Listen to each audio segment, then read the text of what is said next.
So today we're going to talk about how to network without feeling gross. Okay. Have you ever walked into a networking event feeling like you're a used car salesman? You're doing things wrong. Okay. Most high performers hate networking because they think it's all about using people to get ahead. But what if I told you networking isn't about taking, it's about building relationships? Today, let's talk about that, how to be authentic, not gross when it comes to networking. So let's first talk about why high performers sometimes hate networking. Okay. We think about traditional networking. It's like going and collecting Pokemon cards. You got to collect them all, right? You got to meet every single person. You got to have a lot of FaceTime. You got to just collect everything. It just feels like it's very transactional, fake small talk, forced enthusiasm, wondering what can they do for me? It's very transactional. So why does this feel wrong? Well, it goes against your values. There's some kind of emotional signals that are popping up saying this doesn't feel right. Okay. You don't feel authentic. It feels manipulative. It's self-serving. And so you rather earn success through merit than connections can come up. I don't want to be the person who only reaches out when I need something. I'm here and everyone knows I'm needy, right? Maybe you don't tell yourself you're needy, but it comes out as needy. And then you don't feel good about it. And then you don't want to do it anymore. Right? Here's a story that smart people sometimes have that's running through their minds, right? Story. Sometimes they think, well, my work should speak for myself. Right? If I'm good enough, people will come find me. Networking is for people who need shortcuts. Right? These stories, they keep you invisible to the people who can most help you. Spending time in the Marine Corps, being a Marine myself, I think it's a big challenge. I never learned anything about selling. I never learned anything about networking. I just believed that everything was doing your job at the absolute highest level, merit-based advancement. But then leaving the uniform and going to the civilian side, working at a place like I was at McKinsey and Company for a while, I realized that the best work means nothing if the right people don't know anything about it. Okay? I had to unlearn this resistance to relationship building in this network idea mindset. So let's talk about a little bit of the shift from mindsets. One is moving from transactional to relational. So it's easy to think, what can this person do for me? We need to get out of that mindset. Think about how can we be useful to each other over a period of time, over a long period of time. Okay? It's not about immediate return on investment. It's about building a network of mutual support over time. It's also changing the idea of taking to giving, right? Start with giving. Don't think about how can you help me, but how can I help you? This is a very powerful question when you're meeting people.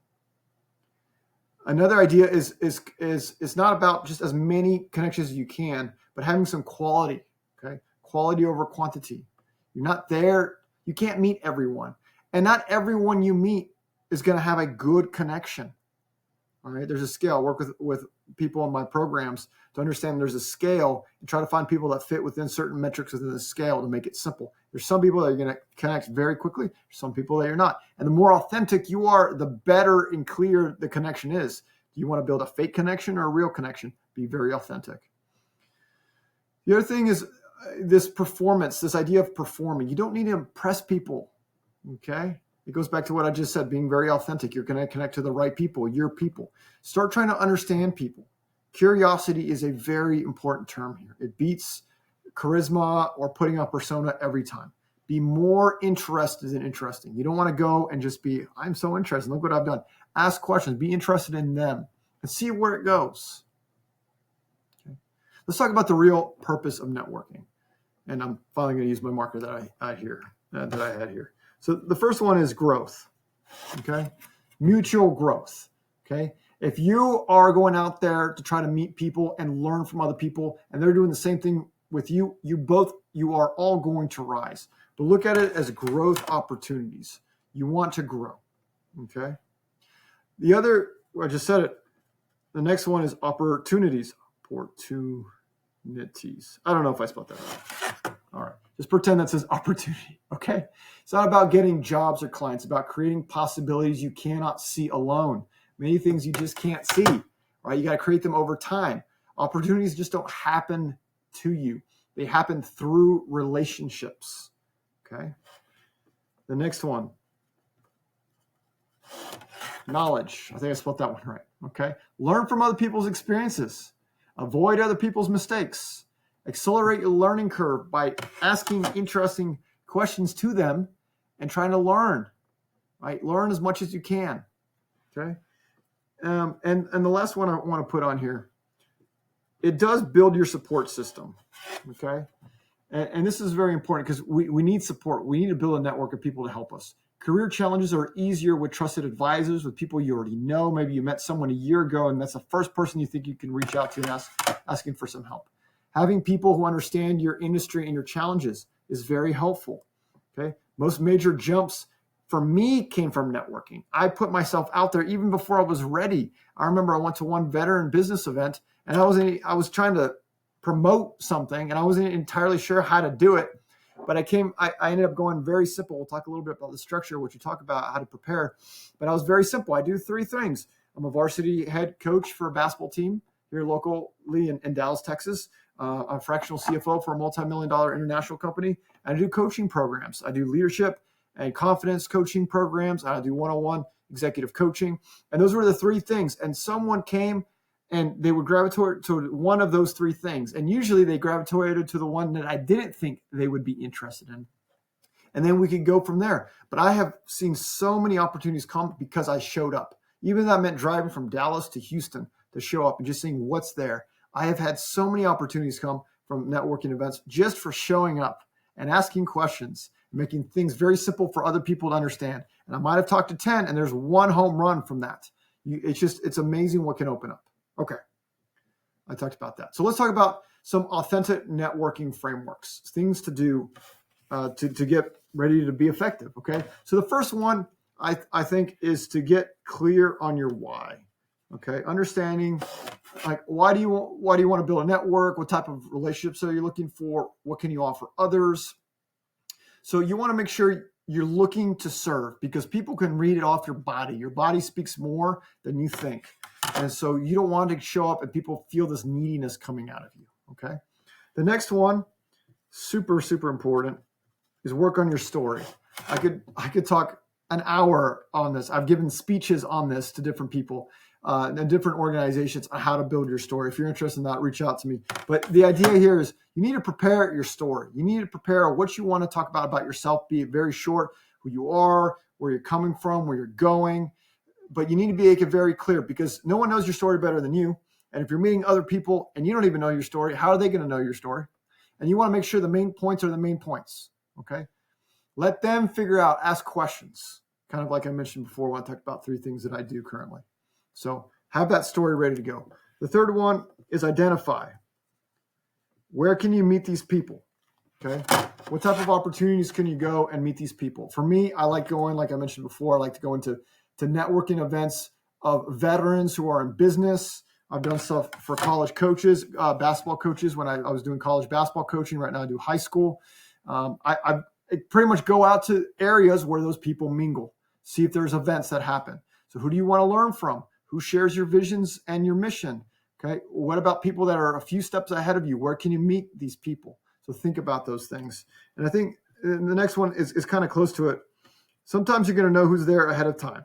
I just put research on there when possible. It's like if you can learn about certain people, maybe the people that are setting up the event, right? It'd be great to learn a little bit more about their background, things that are interesting about them, or questions that you have. And just get started. I've gone to networking events before where I only know the guy that invited me. I don't know a lot about him. I do some research. I go there. I'm ready for 3 or 4 questions. And then I have follow-up questions like, who do you recommend I talk to that's here in the room right now based off what we talked about, maybe 2 or 3 people. And they'll point, they'll say names. Sometimes we'll walk over and we'll do an introduction. But that can be very helpful as having some research. Okay. So let's talk about during the interaction, things that we could do in an interaction. The first thing is curiosity. We mentioned that over and over again. Be very curious. Put your whole being in the curiosity, your body, your emotions, your language, how you speak. Ask questions about them. What are you working on excites you? What's the biggest challenge you're facing right now? Think about listening way more than talking, okay? Be curious about them and it'll work itself out. But don't think about so much about sharing. Just listen and be curious. Okay. So that's the first thing I would do. The next one is build connection. Find some common ground. Maybe there's some shared experiences. It'll just come naturally for me. If they're in the military or have spent time in the military, if they've gone to business school, if they've been in athletics at all, if they've been in business and finance, I find areas where it connects. If they're a parent as well, find some connections, and that helps some overlap and a better connection overall. Then the third thing would be offer some value. If there's something that's useful in the conversation, share it. Maybe something that you read, maybe something you can share with them later, an article. Maybe there's a contact that comes in mind or an event that's coming up. That reminds me of blank, blank, blank, right? Maybe offer an introduction, okay? Give a little bit of your expertise or some of what you've experienced that just adds a little bit of value on there, okay? When you give people first, people remember you, all right? It's a little magical thing right there. And we can go a little bit deeper, right? Sometimes I'd say the deeper element is talk about some struggles too. I struggled in this. How did you do it?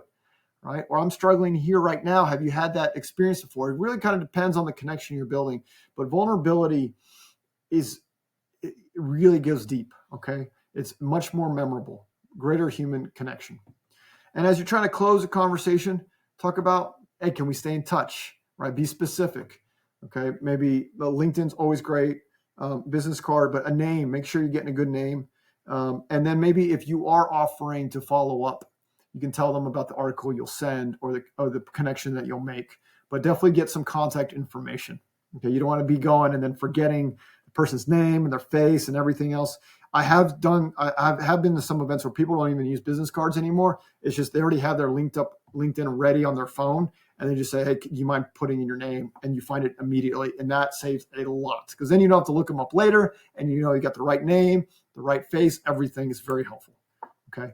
Definitely make sure you're getting an idea when you're going to follow up, which is the next part. I would say follow up within 24 hours. Some people say 2 days, but in my experience, try to follow up in 24 hours, either that same night or the next morning. Just send a message, reference something you guys talked about, deliver any promises that you made. Don't have any immediate asks. It's just about building relationships. Okay. How do we stay genuinely connected? I think this is so important, right? When we're talking about ongoing relationships, keeping them strong. Reach out to people when you see something relevant to them. Congratulate wins, offer support. LinkedIn's very easy for those that are active because you might see something that they've accomplished. Reach out to them. I like also birthdays. I like to reach out to a lot of my former Marines and college basketball players and business people that I've worked with. I like using birthdays. But make sure it's check-ins. It's transactional. You're not asking about anything. You just tell them, I'm thinking about you. I want to reach out. Just see what's going on. The next part there is create value too. Maybe there's opportunities to introduce people. Okay. Become a connector, facilitate some conversations, maybe grab a few people and talk it together. Okay. So those are things that I think of. Now let's talk about some mistakes as we're getting close to wrap up. So I think one of them is only networking when you need something. Okay. It comes out in your body. We've talked about that. It shows up. Say the same thing is like reaching out when you only want something. I think that's the first thing. You got to get it out of the mindset. I'm networking because I need it, or I need people, or I need something, right? Think about the opportunity to give back. Use your gifts, use your experiences, and see where it lands on people and mutual growth. Okay. So the second thing is not following up. You say you're going to follow up and you don't, right? You don't follow up, or you don't actually make a good connection with contact information over LinkedIn. And then it really dilutes that whole networking experience for you. So the third thing is when you're in conversation, make it all about you. Okay. It's not about you. Okay. It's about showing up, using your gifts, seeing where there's alignment, learning about other people, and there's going to be opportunities to grow within that. And I'd say the fourth one is expecting some immediate returns. I've had this experience before where you're like, I need to fill this group, and I'm going to this networking event, and I'm going to try to find 5 people to fill this group. And it comes out needy, and then the expectations really dilutes the whole experience, right? And people have lives going on too. If you go and you meet someone, you're out and you need something by the end of the week, sometimes it really changes the whole experience, right? Expecting immediate returns is a common mistake. It's a long-term game to build your network and build trusted groups of people, okay? So I'd say your plan moving forward should be, at least this month, right? Identify 3 people you like to connect with or reconnect. Reach out to them with no agenda, just genuine interest. It's amazing how much you can do in 15 minutes. I think before I went to McKinsey, I always thought I had to have like at least 30 minutes blocked off to meet someone. And I learned really quickly, I can get a lot done with 10 minutes with a partner because they're so busy. But usually now when I reach out to people, I say, hey, 15 minutes. Sometimes I'll say 20 minutes. But there's a lot you can cover in a short amount of time if you're just very curious and see where it goes. And you can always make more time later, right? Offer value in each of the interactions. Follow up, as we mentioned, okay? So those are some things you can do this month. I think it's helpful as you try to get better. I like to have a few conversations per week. Someone new, maybe someone reached out to me, or I see something on LinkedIn. I try to reach out to get to know a little bit more about them. Maybe send some messages. Maybe send 3 messages a week just saying, I'm thinking about you. I hope you're doing well. That way you're making some touch points. And again, you're not asking for anything, just staying in touch, staying top of mind. Maybe making an introduction also every month between people to be a connector. And it would be great too to attend at least one big event, maybe per quarter, right? That'd be for a year. It's amazing what can open up for you. As I said, a lot of big things have opened up for me by just showing up, okay?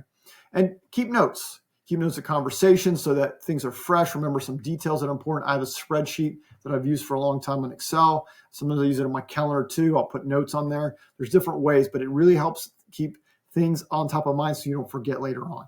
And also you can save reminders on when to follow up again. So it's almost like creating an Excel CRM just for relationships can be very helpful. So if networking's ever felt gross or wrong for you, hopefully this has helped you make that shift in idea of how you can see networking being useful to you. In my Career Growth Accelerator program, I really like working with those people that are in the group to help them get better at networking. We do different labs and challenges to get them to flex these new muscles so they can be great at these types of skills that they need. So as I'm wrapping this up, as I mentioned every time, it comes down to what you're committed to. You can listen to this and not do nothing. It's just entertainment. If you think about it and you listen to it and you do something, that's where the growth happens. Some people can do it by themselves. Some people need help one-on-one. Some people want to be part of a group, right? And I'm happy to help those that reach out and need some help. That's part of what I do, right? To help people really up their game. Okay. So I look forward to hearing from you, but I do challenge you, commit to making some change. And the C in COMMIT is choice. It is a choice of what you do. Okay. Have some ownership. That's the O, is ownership of what you have. Okay. But I think those two really can be helpful here on creating a good, powerful network, because that's where doors can open. Anyways, that's it for today. Until next time. Thank you.